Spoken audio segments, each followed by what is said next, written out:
plus you have the acting National Police Commissioner with you there. Yeah, absolutely, Kathy. The issue of policing of these marches has been in the spotlight since that march last week on Friday by various groups that were led by Save South Africa. There was criticism of how police conduct, how the deployment in particular, questions of whether there was bias in the policing thereof, but the police also saying that the right to march and picket is enshrined in the Constitution, but guess what? It goes with the responsibility of respecting the rights of others. Let's talk about today then. I'm joined by Acting Police Commissioner Khomoso Phahlane. Thank you so much for joining me, sir. Barbed wire, the police water cannons, LRED, the long-range acoustic device, and Nyala at Union buildings, gates closed. Is this really truly necessary? It is all in the name of safety and security. It is deployment of the equipment. We are at the national key point, and the deployment here is primarily to ensure that all those who will be marching or participating in a protest action do so in a safe and secure environment. And we know that we are not going to be successful on our own. We need them to behave as provided for in the laws of our country. We need everyone to be responsible. We will allow people to express their views. It is their constitutional right to do so. But it is never a constitutional right to vandalize and damage our infrastructure and property and or to harm anyone. So people must not be frightened by the presence of the South African Police Service. It's a reassurance that we are communicating, that we are indeed here to execute our policing mandate. Right. So it's still early in the day, of course. The marchers are still gathering at Church Square. But how is it looking from a policing perspective? Any incidents to report? Any arrests? Thus far, it's looking good. There has been some small breakaway groups from the main groups, and we were thus far successful in getting them back into the square where everyone is convening, and we hope that they will, at the time that is set, march peacefully from the square to the Union buildings.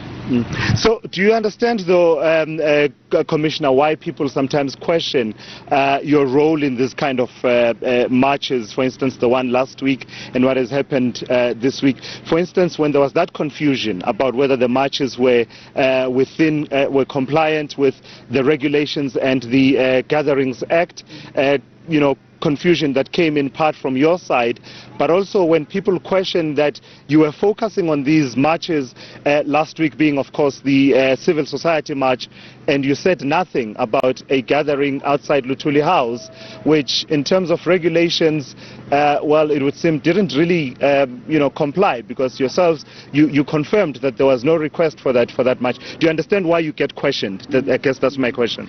Yeah, I can't help it if people volunteer to confuse themselves. It is their right to do so. We were very clear in as far as last week is concerned, that at the time that we stepped into that press briefing, there was no approval. We had documentation with us which communicated a decision that both the applications that were tendered were non-compliant. It is for that reason that the organizers exercised their right by approaching a court, which court granted permission to march. So it could not have been expected of me to say something that I don't have facts of. Yep. But even if we were to have communicated what we communicated, we were very clear that whether it is a legal march or an illegal one, we will police such. And I think that we had a march taking place which was successful. I know that there is too much said about the gathering at Luthuli House.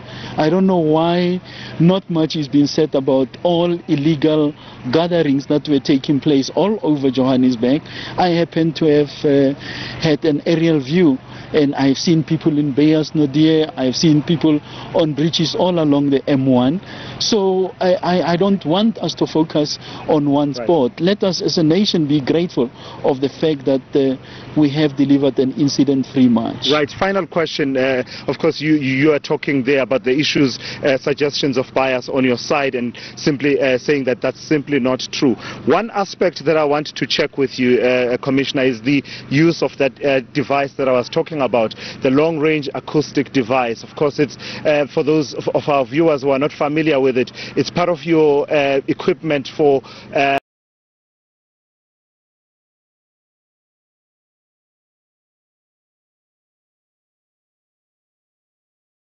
dispersing of crowds and managing crowds, and that's me just summarizing what it does. But in terms of regulations, last time I checked, it was still being in the process of regulations being developed for its use in South Africa. Of course, given questions about its impact, long-term impact on the health and hearing of people who are subjected to it.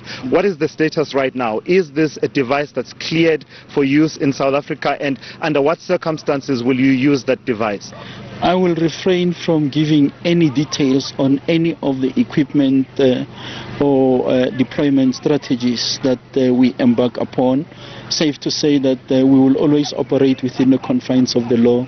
There is no reason for us to do anything unlawful while we expect South Africans to comply with the laws of our country. I think our people must be comforted by the fact that you have got a capable South African police service that will manage any situation that comes their way. So don't comment on the device itself, then comment on its regulation. Clear that up for us. Is it cleared for use in South Africa right now?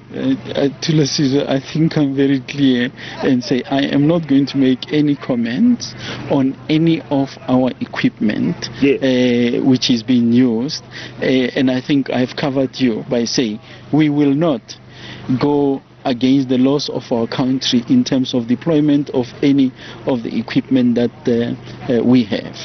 And if we were to use anything, it will be used responsibly within the confines of the law. So LRED is cleared, that's what you're saying, in terms of regulations?